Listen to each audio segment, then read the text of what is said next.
It's always nice to be invited somewhere, isn't it? You know, it's nice to be included. You know, you get the little card in the mail and all the stuff. You're invited. You look and see what kind of party, what kind of gathering it is. And of course, there's always the RSVP and our intent to be there and our intent to participate. And those invitations, very often, depending upon the gathering, are not only an invitation to the party, but very often are an invitation to bring a gift. You know, if it's an invitation to a wedding celebration, you know, it's not just to come and celebrate with the bride and groom with your person.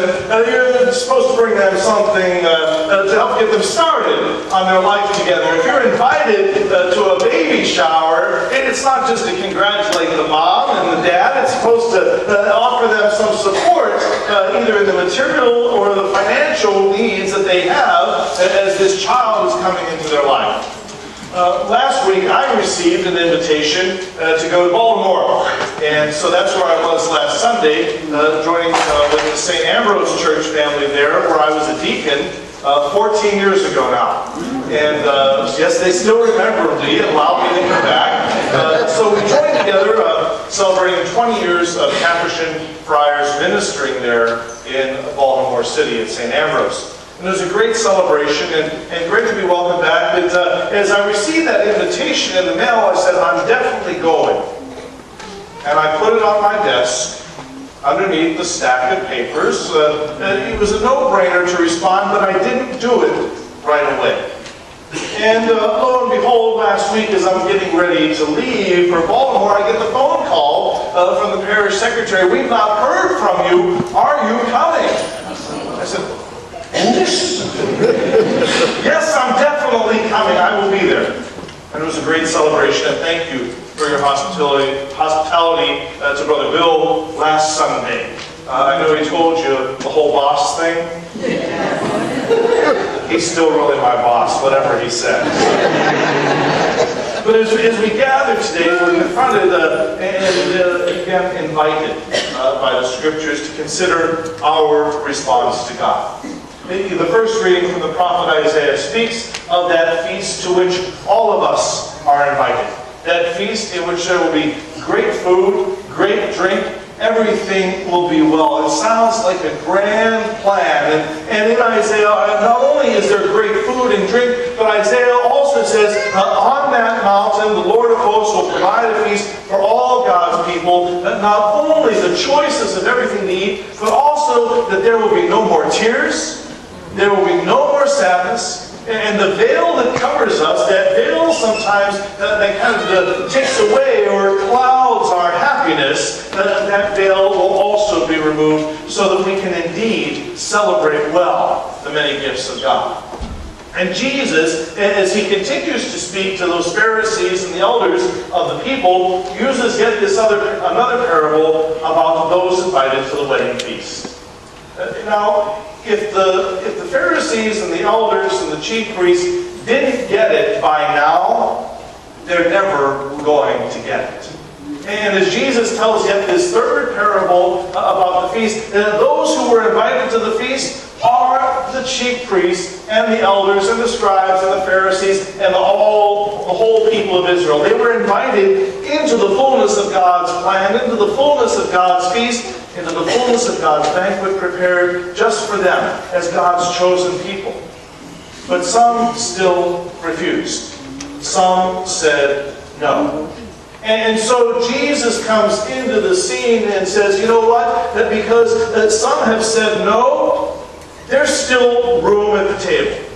There's still space for someone else to be welcomed in. And so now everybody has the opportunity to receive the gift of salvation. And that's what Jesus comes to do, to preach not simply to the people of Israel, but as he goes forward, that we find him preaching to the Gentiles, to those beyond, those who were not included in that first list of invitees. And Jesus makes it very clear that all are invited and all are welcome. But as we come to the end of that parable, there's a little twist, isn't there?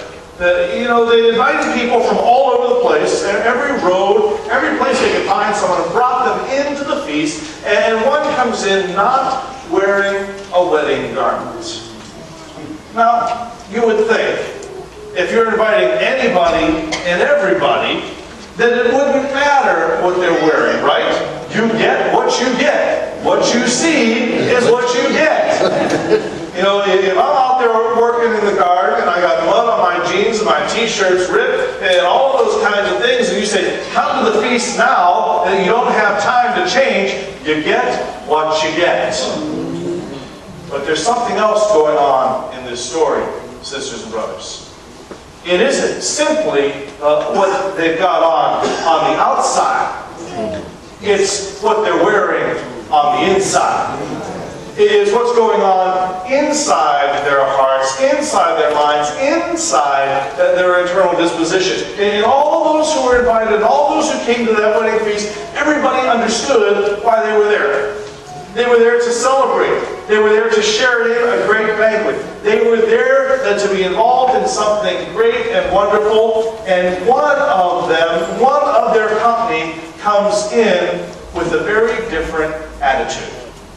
A very different perspective. And it's how the king in that parable was able to single him out immediately. He said, what are you doing here?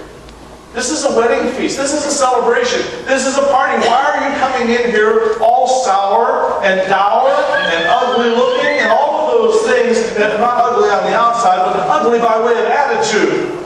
How dare you come in here? Get out. Get out.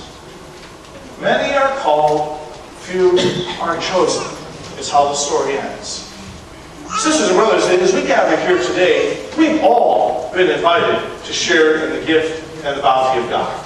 Each and every one of us. And there is no dress code, there is no law, there is no regulation about what we're to wear to this wedding feast to which we've been invited. This feast that we celebrate each and every Sunday. You know, now there are some churches that are very clear and say what you will wear and what you will not wear when you come to worship.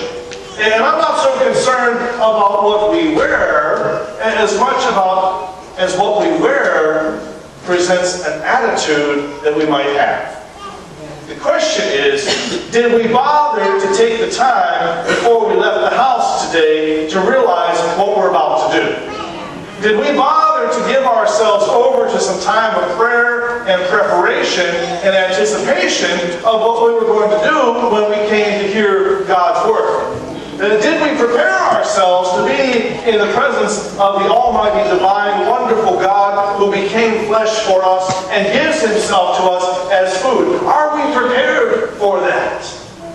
And if we are so prepared for the mystery in whose presence we are gathered, then it seems to me that not only our internal attitude would reflect that, but I think our external attitude would reflect that.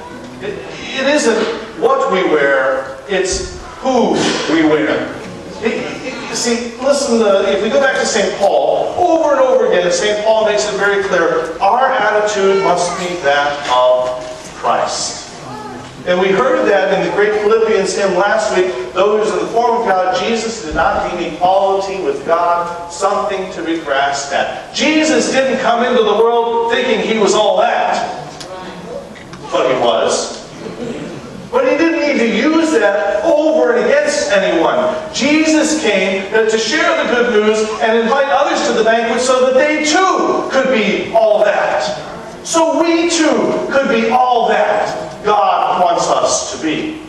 And as Jesus comes into the scene, He is asking people to change their attitudes. And Paul understood that very clearly. Paul says, in all things, your attitude must be Christ. In all things, you must put on Christ. Clothe yourselves with humility. Clothe yourselves with patience. Clothe yourselves with forgiveness. Now, these are not things that you can go over to Lane Bryant and look at the rack and say, oh, now that just screams forgiveness, doesn't it?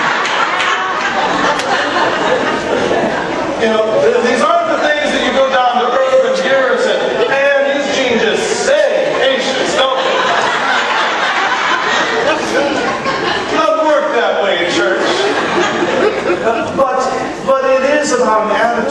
that we're to put on, to dress ourselves in such a way that when people see us, that they see Christ Jesus.